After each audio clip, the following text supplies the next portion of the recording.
صباح الخير، ايه الاخبار؟ احنا مش في فيلا، لان ممكن كده وانت تتفرج تفتكر احنا في فيلا صغيرة. لا، احنا مش في فيلا، احنا في شاليه مميز جدا، مساحته 162 متر. الشاليه متغطي بالكامل بالخشب ومعمول له حديد، وهنا في مكان احواض زرع، 3 غرف نوم. التراك بتاعه هنا كله بالكامل متغطي زي ما احنا شايفين، خشب بغدادلي في الجناب وخشب فوق في السقف، طبعا حديد في كل الشبابيك، شواية كبيرة. ده كده باقي التراك كله.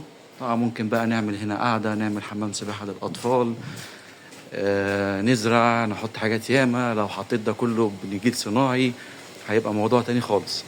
الشاليه هنا كمان مكانه حلو قوي، قريب للبحر، عمارة رقم 11 من الكورنيش، يعني أقل خطوات للمية بالظبط. هنا في مكان لأحواض زرع. احنا كده في التراس والتراك بره.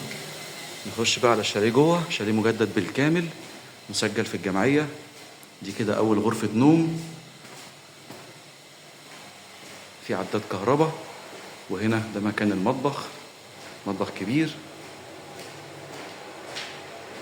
انا كده رجعت لحد الآخر. ده كده المطبخ بالكامل، وادي الريسبشن من واحنا جوه المطبخ. وهنا دي الغرفة رقم 2، وطبعا الحمام مساحة برضو حلوة كبيرة. وهنا الغرفة رقم 3. قيمة قصاد سعر 162 متر، شاليه مصروف عليه كتير، مجدد بالكامل، مسجل في الجمعية، قريب من البحر، وكمان قريب من فندق دار الدفاع الجوي. اللي بيحب يسكن في دور أرضي بمساحة كبيرة، معاك أولاد صغيرين معاهم لعب وعجل وحاجات، معاك ناس كبار في السن. قيمة قصاد سعر ممتازة جدا للبيع كاش. مدينة شاطئ النخيل العجمي، اسكندرية.